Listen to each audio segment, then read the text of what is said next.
ബി.ജി. വിഷ്ണു, അരവിന്ദ് കെജ്രിവാളിന്റെ തിരിച്ചുവരവ് ബി.ജെ.പിയെ സംബന്ധിച്ചിടത്തോളം അപ്രതീക്ഷിതമായ ഒരു അടിയാണ്. പ്രത്യേകിച്ചും തെരഞ്ഞെടുപ്പിന്റെ ഏറ്റവും നിർണായകമായ ഘട്ടങ്ങളിൽ അതിനുശേഷം ഉത്തർപ്രദേശിലടക്കം താരപ്രചാരകനായി അരവിന്ദ് കെജ്രിവാൾ മാറുകയാണ്. അവിടെയാണോ സ്വാതി മലിവാൾ എന്ന ആം ആദ്മിയിലെ തന്നെ ഒരു നേതാവിനെ ഉപയോഗിച്ച് ആം ആദ്മിയെ അടിക്കാം എന്നൊരു വടി ബി.ജെ.പി കണ്ടെത്തുന്നത്? ആം ആദ്മിക്ക് സ്വയം നശിക്കാൻ ആം ആദ്മി മാത്രം മതി. യാതൊരുവിധ തത്വദീക്ഷയോ രാഷ്ട്രീയ പക്വതയോ ഇല്ലാത്ത ഒരു രാഷ്ട്രീയ പ്രശ്നം. അവർ അധികാരത്തിലെത്തി എന്നുള്ളത് യാഥാർത്ഥ്യം തന്നെയാണ്. അവർക്ക് എന്ത് ആശയപരമായ പ്രതിബദ്ധതയാണ് ജനങ്ങളോടുള്ളത്? കേന്ദ്രത്തിൽ നിന്ന് കൂടുതൽ സൗജന്യങ്ങൾ കിട്ടുമ്പോൾ കുറച്ചു ജനങ്ങൾക്ക് ലിമിറ്റിനപ്പുറം നൽകുന്നു എന്നതിനപ്പുറം ഞങ്ങൾക്ക് അതിനോട് ഒരിക്കലും യോജിക്കില്ല. കാരണം കൂടുതൽ സൗജന്യങ്ങൾ ജനങ്ങളിലേക്ക് നൽകിക്കൊണ്ട് വോട്ട് നേടാൻ കഴിയുമായിരിക്കും, പക്ഷേ ഒരു രാജ്യത്തിൻ്റെയും നാടിൻ്റെയും വളർച്ചയ്ക്ക് അത് ഗുണകരമല്ല. പിന്നെ വിഷയത്തിലേക്ക് വരാം. എന്താണ് എല്ലാ ദിവസവും കൈരളി ചാനൽ സംസാരിക്കുന്നത്? എന്താണ്? സ്ത്രീകളുടെ സുരക്ഷിതത്വത്തെപ്പറ്റി, സ്ത്രീകളുടെ അവകാശങ്ങളെപ്പറ്റി, സ്ത്രീകളുടെ സുരക്ഷിതത്വം. ഇതിനാണ് കൈരളി ചാനലും നിങ്ങളോടക്കം എല്ലാ ദിവസവും കൂടുതൽ ഇമ്പോർട്ടൻ്റ് ആയിട്ടുള്ള വിഷയങ്ങൾ കൈകാര്യം ചെയ്യുന്നത്. പക്ഷേ ഇന്നേ ദിവസം ഒരു സ്ത്രീ പരാതി കൊടുത്ത് അറസ്റ്റ് ചെയ്തിട്ട് പോലും ആ സ്ത്രീയുടെ പരാതിയിൽ യാതൊരു കഴമ്പുമില്ലെന്നും പരാതിക്കാരനായ അല്ലെങ്കിൽ പ്രതിയായി ചേർത്തവരാണ് ന്യായമെന്ന് പറയുന്നത് എന്ത് ഒരു ഇരട്ടവാദം തന്നെയാണ് സൃഷ്ടിക്കപ്പെടുന്നത്. ഞങ്ങളോടൊപ്പം നിൽക്കുന്ന പാവങ്ങൾ മാത്രമാണ് പാവങ്ങളെന്നൊരു സിനിമയിൽ ഒരു കൈതേരി സഹദേവൻ പറഞ്ഞതുപോലെ ഇടതുപക്ഷത്തോടും കോൺഗ്രസിനോടും എ.പി.ക്കും താല്പര്യമുള്ള ഇരകൾ മാത്രമാണ് ഇരകളെന്നും ബാക്കി അവരിൽ നിന്ന് അബ്യൂസ് ചെയ്യപ്പെട്ടവരെന്നും ഇരകളല്ല എന്നും പറയുന്നത് എന്തുതരം വാദമാണ്? ഒരു സ്ത്രീ ആക്രമിക്കപ്പെടുമ്പോൾ സ്വാഭാവികമായി തന്നെ ചർച്ച മുന്നോട്ട് കൊണ്ടുപോകാം, ഒരു സംശയവുമില്ല. വിഷ്ണു പറയൂ, ഇവിടെ ഏത് തരത്തിലുള്ള അബ്യൂസ് ആണ് സ്വാതി മലിവാളിനെതിരെ നേരിട്ടത്, സ്വാതി മലിവാളിന് ഉണ്ടായത് എന്നാണ് ബി.ജെ.പി ഇതിൽ കരുതുന്നത്? ബി.ജെ.പി ആദ്യഘട്ടം മുതൽ തന്നെ, ഞാൻ തുടക്കത്തിൽ അത് പറഞ്ഞു, വിഷ്ണു അല്പം വൈകിയാണ് എത്തിയത്, നിർമ്മല സീതാരാമൻ ഉൾപ്പെടെയുള്ള നേതാക്കൾ സ്വാതി മലിവാളിന് വേണ്ടി രംഗത്തിറങ്ങിയിട്ടുണ്ട്. നല്ല കാര്യം, സ്വാഗതാർഹവുമാണ്. അപ്പോൾ നിങ്ങൾ എങ്ങനെയാണ് ഈ പ്രശ്നത്തെ കാണുന്നത് വിഷ്ണു? അല്ല, സ്വാതി മലിവാളിനെതിരെ ഫിസിക്കൽ ആൻഡും സെക്ഷൽ അബ്യൂസും കൃത്യമായി നടന്നതിന്റെ അടിസ്ഥാനത്തിലാണല്ലോ പോലീസ് എഫ്ഐആർ സ്വീകരിക്കപ്പെട്ടത്. സെക്ഷൽ അബ്യൂസ് എന്നുള്ളത് സ്വാതി മലിവാളിന് പോലും ആരോപണമില്ല, അങ്ങനെ ഫിസിക്കൽ അബ്യൂസ് ആണ്. അല്ലല്ലോ, ഒരു സ്ത്രീയുടെ ശരീരത്തേക്ക് കടന്നാക്രമിക്കുമ്പോൾ പിന്നെ അത് എങ്ങനെയാണ് കണക്കാക്കേണ്ടത് അസിത?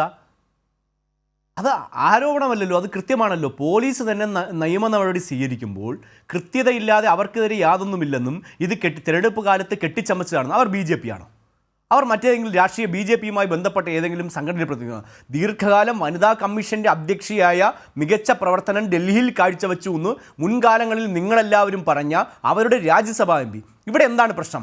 മനു അഭിഷേക് സിംഗ്വിക്ക് വേണ്ടി രാജ്യസഭാ സ്ഥാനം ഒഴിയാൻ വേണ്ടി നിരവധി തവണ ഇവരോട് ആവശ്യപ്പെടുകയും അവരത് നിരസിക്കുകയും ചെയ്തതിൻ്റെ അടിസ്ഥാനത്തിലാണ് അരവിന്ദ് കെജ്രിവാളിൻ്റെ ഹൗസിലേക്ക് വിളിച്ചു വരുത്തി അദ്ദേഹത്തിൻ്റെ PAയിൽ നിന്നും ഇത്തരത്തിലുള്ളൊരു മോശമായ ആക്ഷേപങ്ങളും ആക്രമണവും അതിലേക്ക് വരാം. അവിടെയും ഒരു പ്രശ്നമുണ്ട്. അരവിന്ദ് കെജ്രിവാളിന്റെ വസതിയിലേക്ക് അവരെ വിളിച്ചു വരുത്തുകയായിരുന്നില്ല, അവർ അരവിന്ദ് കെജ്രിവാളിനെ കാണാനായി എവിടേക്ക് എത്തുകയായിരുന്നു. അപ്പോൾ വിഷ്ണു ഇതിൽ പറയുന്നത് പൊതുവിൽ സ്ത്രീകൾക്കെതിരെയുള്ള അതിക്രമങ്ങളിൽ ബി.ജെ.പിയുടെ നിലപാട് ഇതാണ്, അതുകൊണ്ടാണ് ആം ആദ്മിയുടെ നേതാവായിട്ട് പോലും സ്വാതി മലിവാളിനൊപ്പം ബി.ജെ.പി നിലകൊള്ളുന്നത് എന്നതാണല്ലോ അല്ലേ? സംശയം എന്താണ്? അങ്ങനെയാണെങ്കിൽ അടുത്ത ഘട്ടത്തിലേക്ക് വരുന്നു. ഇപ്പോൾ വിഷ്ണു പറഞ്ഞു വിഷയാധിഷ്ഠിതമായാണോ അല്ലെങ്കിൽ ബി.ജെ.പി നേതാക്കളാണോ ബി.ജെ.പി ഇതര നേതാക്കളാണോ എന്ന് കരുതിയാണോ നമ്മളൊക്കെ ഈ വിഷയത്തെ സമീപിക്കുന്നത്? ഇവിടെ സ്വാതി മലിവാളിന്റെ പരാതി കള്ളമാണെന്നോ അടിസ്ഥാനരഹിതമാണെന്നോ നമ്മൾ ആരും പറഞ്ഞിട്ടില്ല, അങ്ങനെ ഒരു വാദമില്ല. അതിൽ വിഷ്ണു പറഞ്ഞതുപോലെ തന്നെ അന്വേഷണം നടക്കുന്നു, അറസ്റ്റും ഉണ്ടാകുകയും ചെയ്തല്ലോ. ശരി, അങ്ങനെയാണെങ്കിൽ ബ്രിജ്ഭൂഷൺ എന്ന ബി.ജെ.പി എം.പിയുടെ കാര്യത്തിൽ നിങ്ങളുടെ നിലപാട് എന്താണ്? ഒരു കൂട്ടം പെൺകുട്ടികളാണല്ലോ ആ വിഷയത്തിൽ ബ്രിജ്ഭൂഷണെതിരെ ആരോപണവുമായി വന്നത്. അതാരൊക്കെയാണെന്ന് പ്രത്യേകിച്ച് എടുത്തു പറയണ്ടല്ലോ വിഷ്ണു. എന്താണ് ബി.ജെ.പിയുടെ നിലപാട്? അതിനുശേഷം പ്രജ്വൽ രേവണ്ണ എന്ന നേതാവിനെതിരെ എന്താണ് ബി.ജെ.പിയുടെ നിലപാട്? അങ്ങനെയാണെങ്കിൽ ഈ വിഷയത്തിലെല്ലാം നിങ്ങൾ ഒരേ സ്റ്റാൻഡ് എടുക്കണ്ടേ? നിർമ്മല സീതാരാമൻ അന്ന് എവിടെയായിരുന്നു? എന്തുകൊണ്ട് ആ സ്ത്രീയുടെ നാവ് പൊന്തിയില്ല? അല്ല, ആ സ്ത്രീ എന്നല്ല അസിത വിശേഷിപ്പിക്കേണ്ടത്. നിർമ്മല സീതാരാമൻ ഭാരതത്തിലെ ധനകാര്യമന്ത്രിയാണ്. അല്പം ബഹുമാനത്തോടുകൂടി സംസാരിക്കും. അതെന്താണ് വിഷ്ണു സ്ത്രീ എന്നുള്ള പരാമർശത്തിന് എന്താണ് ബഹുമാനക്കുറവ്? എന്ന വാക്കിന് പരാമർശത്തിന് ബഹുമാനക്കുറവൊന്നും ഇല്ലെങ്കിൽ പോലും ആ വാക്കുകൾ ഉപയോഗിക്കുമ്പോൾ ബഹുമാനക്കുറവില്ലായ്മ, ഒരു സ്വാഭാവികമായ ഒരു ബഹുമാനക്കുറവ്, അത് പ്രകാശ് കാരാട്ടോ അല്ലെങ്കിൽ CPM-ന്റെ മറ്റേതെങ്കിലും വനിതാ നേതാക്കളെയോ മന്ത്രിമാരെയൊക്കെ പറയുമ്പോൾ നമ്മൾ വാക്കുകൾ കൊണ്ട് സൂചിപ്പിക്കുന്ന ഒരു ബഹുമാനം എല്ലാവർക്കും കൊടുക്കാറുണ്ട്. അതൊരു പക്ഷേ നിങ്ങൾ സ്ത്രീ എന്നുള്ള വാക്കിനെ ബഹുമാനമില്ലാത്ത വാക്കായി കാണുന്നത് കൊണ്ടായിരിക്കാം വിഷ്ണുവിന് അങ്ങനെ തോന്നുന്നത്. സ്ത്രീ എന്ന പ്രയോഗത്തിന് എന്താണ് ബഹുമാനക്കുറവ്? ആ വാക്കിന്റെ ശൈലി കേൾക്കുമ്പോൾ ആർക്കും തോന്നും അതൊരു ബഹുമാനമില്ലാതെ സൂചിപ്പിക്കും.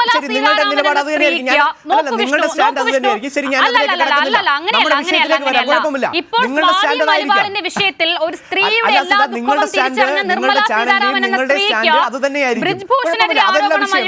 പ്രജ്വൽ രേവണ്ണയ്ക്കെതിരെ ആരോപണം വരുമ്പോഴും ആ സ്ത്രീക്ക് എന്താണ് മിണ്ടാൻ കഴിയാത്തത്? എന്താണ് ഈ പ്രസ്താവനയിൽ പ്രശ്നം? എന്താണ് സ്ത്രീ എന്നുള്ള എന്നുള്ള പ്രയോഗത്തിൽ പ്രശ്നം? അല്ല, പ്രശ്നമൊന്നുമില്ല. ഞാൻ അതിലേക്ക് കടക്കുന്നില്ല.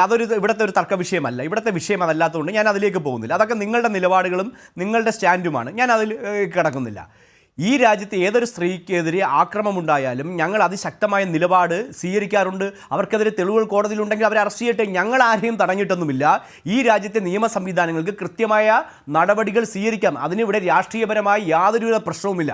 പ്രജ്വൽ രേവണ്ണ BJP അല്ല, NDAയുടെ സ്ഥാനാർത്ഥിയെ മാറി. അയാൾക്കെതിരെ ആരോപണമുണ്ട്. പോലീസ് FIR ഇട്ടിട്ടുണ്ട്. അയാൾ അറസ്റ്റ് ചെയ്തോട്ടെ. അയാൾ വരുന്ന നിമിഷം അയാളെ പോകല്ലേ വിഷ്ണു? ഇങ്ങനെ പറയുമ്പോൾ തോന്നും അങ്ങനെയാണെങ്കിൽ നിങ്ങളുടെ അന്വേഷണ സംവിധാനങ്ങൾ മുഴുവൻ പരാജയമാണ് എന്നുകൂടി സമ്മതിക്കും. ആദ്യഘട്ടത്തിൽ ആരോപണം വരുന്നത് ബ്രിജ്ഭൂഷൺ ശരൺ സിംഗ് എന്ന BJP MP കൂടിയായ വ്യക്തിക്കെതിരെയാണ്. ഈ രാജ്യത്തിന്റെ അഭിമാനമായ താരങ്ങൾ, വനിതകൾ, സ്ത്രീകൾ, പെൺകുട്ടികൾ, അവർക്ക് കിട്ടിയ മെഡലുകളടക്കം ഗംഗയിൽ കണ്ണുനീരോടുകൂടി ഒഴുക്കാൻ വന്നത് നിങ്ങൾ കണ്ടില്ലേ വിഷ്ണു? അന്ന് നിങ്ങളുടെ ആരുടെയും നാവ് അനങ്ങില്ലല്ലോ വിഷ്ണു. ബ്രിജ്ഭൂഷണെതിരെ ആരോപണം ഉന്നയിച്ച സ്ത്രീകളായിരുന്നില്ലേ? അതിനുശേഷം പ്രജ്വൽ രേവണ്ണയ്ക്കെതിരെ 200-ലധികം സ്ത്രീകളാണ് വീട്ടിൽ ജോലിക്ക് നിൽക്കുന്നവരെ അടക്കം 200-ലധികം സ്ത്രീകളെ ലൈംഗികമായി ഉപയോഗിച്ച് അവരുടെ വീഡിയോ പകർത്തി വെച്ച് ഭീഷണിപ്പെടുത്തി വീണ്ടും അവരെ ലൈംഗികമായി ഉപയോഗിക്കുന്നു. അങ്ങനെ ഒരാളെ നരേന്ദ്രമോദിയാണ് വന്ന് എന്റെ മകന് വോട്ട് ചെയ്യൂ എന്ന് പറഞ്ഞത്. അതിനുശേഷം ആ മകൻ വിദേശത്തേക്ക് കടന്നപ്പോൾ തടഞ്ഞു നിർത്താൻ കഴിഞ്ഞില്ലേ നിങ്ങളുടെ അന്വേഷണ സംഘങ്ങൾക്ക്? അല്ല, അദ്ദേഹം BJP അല്ലല്ലോ, BJPയുടെ സ്ഥാനാർത്ഥി അല്ലല്ലോ, NDAയുടെ സ്ഥാനാർത്ഥി തന്നെയാണ്. അതിൽ ഞാൻ അല്ല എന്നൊന്നും പറയുന്നില്ല. നിങ്ങളുടെ സഖ്യമാണല്ലോ വിഷ്ണു. NDAയുടെ സ്ഥാനാർത്ഥിയായാലും BJPയുടെ സ്ഥാനാർത്ഥിയായാലും എന്റെ മകന് വോട്ട് ചെയ്യൂ എന്ന് പറഞ്ഞത് കുഞ്ഞാലിക്കുട്ടി കോൺഗ്രസിന്റെ സഖ്യമാണല്ലോ. കുഞ്ഞാലിക്കുട്ടി ചെയ്തതിന്റെയൊക്കെ ഉത്തരവാദിത്വത്തിൽ ഇപ്പോഴും കുഞ്ഞാലിക്കുട്ടിയെ കോൺഗ്രസ് അകറ്റി നിർത്തുന്നുണ്ടോ? ഇല്ലല്ലോ. എങ്കിൽ കുഞ്ഞാലിക്കുട്ടിക്കെതിരെ തള്ളി പറയാൻ വസന്ത് തയ്യാറാവണ്ടേ? അപ്പൊ ഘടകകക്ഷികളുടെ എല്ലാ കാര്യങ്ങളിലും ഇടപെടാൻ ഒരു പ്രധാനപ്പെട്ട കക്ഷിക്ക് കഴിയില്ല. അല്ല, ഏത് കേസാണ് ഇപ്പൊ നിലവിലുള്ളത് കുഞ്ഞാലിക്കുട്ടിക്കെതിരെ? ഏത് കേസിലാണ് നിലവിൽ ഉണ്ടായിരുന്നപ്പോൾ നിങ്ങൾ എന്ത് നിലപാടാണ് സ്വീകരിച്ചിട്ടുള്ളത്? എന്ത് നിലപാടാണ് നിങ്ങൾ സ്വീകരിച്ചിട്ടുള്ളത്? അല്ല, ആ വിഷയമൊക്കെ പറയട്ടെ. അതെന്താ ആ വിഷയം പറയാതെ പോകുന്നത്? ഘടകകക്ഷികൾക്കെതിരായ കാര്യങ്ങൾ ഉണ്ടാകുമ്പോൾ അന്ന് കോൺഗ്രസ് എന്ത് തീരുമാനമെടുത്തു? അന്നെന്താ ഉമ്മൻചാണ്ടി മുന്നണി മന്ത്രിസഭയിൽ നിന്ന് അദ്ദേഹത്തെ മാറ്റി നിർത്തിയല്ലോ? ഇവിടെ ബ്രിജ്ഭൂഷണെതിരെ വന്ന ആരോപണങ്ങൾ, അത് അല്ലെങ്കിൽ പരാതി, അതെങ്ങനെയാണ് നിങ്ങൾക്ക് പരാതി അല്ലാതായി തോന്നുന്നത്? സ്വാതി മലിവാൾ ഉന്നയിക്കുന്ന ആരോപണം, പരാതി, അത് ഗൗരവമായ വിഷയമായി മാറുകയും ചെയ്യുന്നത് എങ്ങനെയാണ്? പ്രജ്വൽ രേവണ്ണയെ ഞാൻ മാറ്റി നിർത്താം. നിങ്ങൾക്ക് അത്ര ബുദ്ധിമുട്ടുണ്ടെങ്കിൽ പ്രജ്വൽ രേവണ്ണയെ നോക്കൂ. ആ വേദിയിൽ ആരൊക്കെ ഉണ്ട്? പഴയ ദൃശ്യങ്ങളാണ്, ആ തെരഞ്ഞെടുപ്പിന്റെ സമയത്തെ ദൃശ്യങ്ങളാണ് ആ കാണുന്നത്. അന്ന് ആ വേദിയിൽ വന്ന നരേന്ദ്രമോദിയാണ് എന്റെ മകന് വോട്ട് ചെയ്യുന്നു പറഞ്ഞത്. NDA സഖ്യമാണെന്നുള്ള കാര്യത്തിൽ തർക്കമില്ലല്ലോ. ഇനി പോട്ടെ, പ്രജ്വൽ രേവണ്ണയെ നിങ്ങൾ ഈ ഘട്ടത്തിൽ തള്ളി പറയുന്നുണ്ടെങ്കിൽ ബ്രിജ്ഭൂഷൺ ശരൺ സിംഗിനെ നിങ്ങൾ തള്ളി പറയാൻ തയ്യാറായിട്ടുണ്ടോ?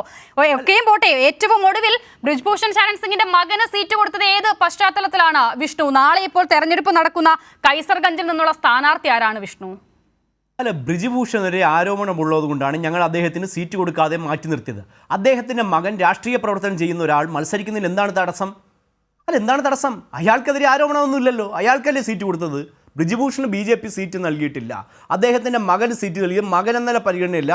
അദ്ദേഹം BJPയുടെ ഒരു നേതാവാണ്. ഫെഡറേഷൻ അധ്യക്ഷ സ്ഥാനത്ത് നിന്ന് അദ്ദേഹത്തെ മാറ്റി നിർത്തണമെന്ന് വനിതാ താരങ്ങൾ ആവശ്യപ്പെട്ടപ്പോൾ എന്തായിരുന്നു വിഷ്ണു നിലപാട്? അല്ല, പരാതിയുടെ അടിസ്ഥാനത്തിൽ ഞങ്ങൾ കൃത്യമായ നിലപാടുകളെല്ലാം ഭാരതീയ ജനതാ പാർട്ടി എപ്പോഴും സ്വീകരിച്ചിട്ടുള്ളത്. ഈ രാജ്യത്ത് സ്ത്രീകൾക്കെതിരായ ഒരു അതിക്രമവും ഞങ്ങൾ ഒരാളോട് സന്ധി ചെയ്തിട്ടില്ല. അക്രമികൾക്ക് എല്ലാവർക്കും ശക്തമായ നിലപാട് തന്നെയാണ് ഭാരതീയ ജനതാ പാർട്ടി സ്വീകരിച്ചിട്ടുള്ളത്. വിഷ്ണുവിന് ചർച്ചയിൽ ഒന്ന് കാണിച്ചു തരാമോ? എന്താണ് സിത? ബ്രിജ്ഭൂഷൺ എന്ന BJP MPയെ ഒരു പ്രസ്താവനയിലൂടെയെങ്കിലും BJP തള്ളി പറഞ്ഞത് ഈ ചർച്ചയിൽ ഒന്ന് കാണിച്ചു തരാമോ ഉയർന്ന ആരോപണത്തിന്റെ അടിസ്ഥാനത്തിൽ? അല്ല, ഞാൻ പറഞ്ഞല്ലോ, അന്വേഷണ ഏജൻസികൾ അന്വേഷിച്ച് അദ്ദേഹത്തെ അറസ്റ്റ് ചെയ്തോട്ടെ. ഞങ്ങൾക്ക് യാതൊരു തടസ്സവും ഞങ്ങൾ ഉന്നയിക്കുന്നില്ലല്ലോ. ഞങ്ങൾ ഒരു നിയമത്തെയും കൂച്ചിലുടങ്ങാൻ ആഗ്രഹിക്കുന്നില്ല. ഇവിടെ എന്താണ് പ്രശ്നം? സ്വാതി മാലിക്കുമായി ബന്ധപ്പെട്ട് അവർ ഒരു പരാതി നൽകിയപ്പോൾ അതിനെതിരെ AAP രംഗത്ത് വരുന്നു. ഇപ്പോൾ BJPയുടെ നേരെ കുതിര കയറാണ് AAPയും കോൺഗ്രസും CPMും സമാജ്വാദി പാർട്ടിയൊക്കെ വരുന്നത്. എന്തിനാണ് അവർ അക്രമികളെ സംരക്ഷിക്കുന്നത്? നിങ്ങൾ സ്ത്രീകൾക്കെതിരായ അതിക്രമങ്ങളിൽ നിങ്ങളുടെ നിലപാട് ഇതാണെങ്കിൽ നിങ്ങൾ എന്തുകൊണ്ട് സ്ത്രീകളെ ആക്രമിച്ച ഒരാളെ സംരക്ഷിക്കുന്നു? അതിനെതിരെ BJP ഓഫീസിലേക്ക് എന്തിനു പ്രതിഷേധം നടത്തുന്നു? BJP അല്ല നടപടി സ്വീകരിച്ചത്. BJP അല്ല ഇവിടെ നടപടി സ്വീകരിച്ചത്. ഇവിടെ പോലീസാണ് നടപടി സ്വീകരിച്ചത്. നിങ്ങളെങ്കിൽ BJP ഓഫീസിലേക്ക് വന്നാൽ എങ്ങനെ കൈകാര്യം ചെയ്യണമെന്ന് BJPക്ക് വ്യക്തമായി അറിയാം. പക്ഷേ തെരഞ്ഞെടുപ്പ് കാലത്ത് ഞങ്ങൾക്ക് സംഘർഷത്തിലേക്ക് കടക്കാൻ ആഗ്രഹിക്കാത്തത് കൊണ്ടാണ് മാന്യമായ രീതിയിൽ ഭാരതീയ ജനതാ പാർട്ടി പ്രതികരിക്കുന്നത്. ശരി, നോക്കൂ, സ്വാതി മലിവാൾ എന്നൊരു സ്ത്രീ ഇങ്ങനെ ഒരു പരാതി ഉന്നയിക്കുന്നു. മണിക്കൂറുകൾക്കകം മുഖ്യമന്ത്രിയുടെ വസതിയിലേക്ക് തെളിവെടുപ്പിനായി ദില്ലിയിലെ പോലീസ് ആരുടെ കയ്യിലാണെന്ന് പ്രത്യേകം പറയണ്ടല്ലോ അല്ലേ? ദില്ലിയിലെ പോലീസ് എത്തുന്നു. ഈ സംഭവങ്ങൾ അവിടെ പുനരാവിഷ്കരിക്കപ്പെടുന്നു. അതിനുശേഷം അദ്ദേഹത്തെ അറസ്റ്റ് ചെയ്യുകയും ചെയ്യുന്നു. ഈ ബ്രിജ്ഭൂഷണുമായി ബന്ധപ്പെട്ട കേസിലോ പ്രജ്വൽ രേവണ്ണയുമായി ബന്ധപ്പെട്ട കേസിലോ അന്വേഷണ സംഘത്തിന്, അന്വേഷണ ഉദ്യോഗസ്ഥർക്ക് ഈ വേഗതയില്ലാത്തത് എന്തുകൊണ്ടാണ്? അത്രയുമെങ്കിലും പറയാമോ വിഷ്ണുവിന്?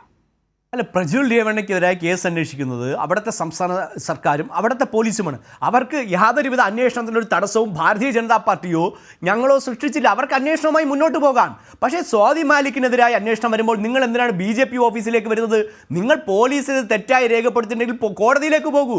നിയമപരമായി നിങ്ങൾക്ക് അതിനെ പ്രതിരോധിക്കാൻ കഴിയാത്തത് കൊണ്ടാണ് നിങ്ങൾ BJP ഓഫീസിലെത്തി അക്രമം ഉണ്ടാക്കാൻ ശ്രമിക്കുന്നത്. അങ്ങനെ പറയട്ടെ, എന്തിനാണ് BJP ഓഫീസിലേക്ക് മാർച്ച് ചെയ്യുന്നത്? നല്ല കാര്യമാണ്. നിർമ്മല സീതാരാമൻ സ്വാതി മലിവാളിനെ ചേർത്ത് നിർത്തുന്നത് നല്ല കാര്യമാണ്, ഒരു തർക്കവുമില്ല.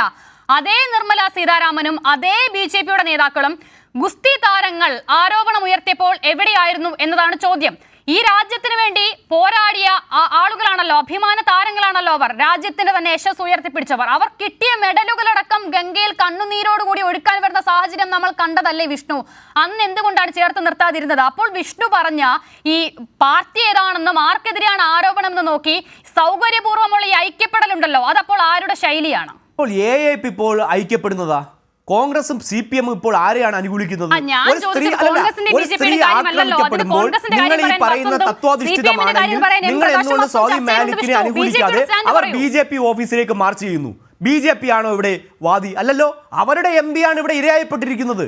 എന്തേ അതിന് കുറ്റക്കാർക്കെതിരെ അവർ സ്വയം പാർട്ടിയിൽ നിന്ന് നടപടി സ്വീകരിക്കാതെ BJP ഓഫീസിലേക്ക് മാർച്ച് ചെയ്യുന്നു? അപ്പോൾ BJP പ്രവർത്തകർ ഇതിനെ പ്രതിരോധിക്കാനുണ്ടാകും, അവിടെ ഒരു സംഘർഷം ഉണ്ടാകണം.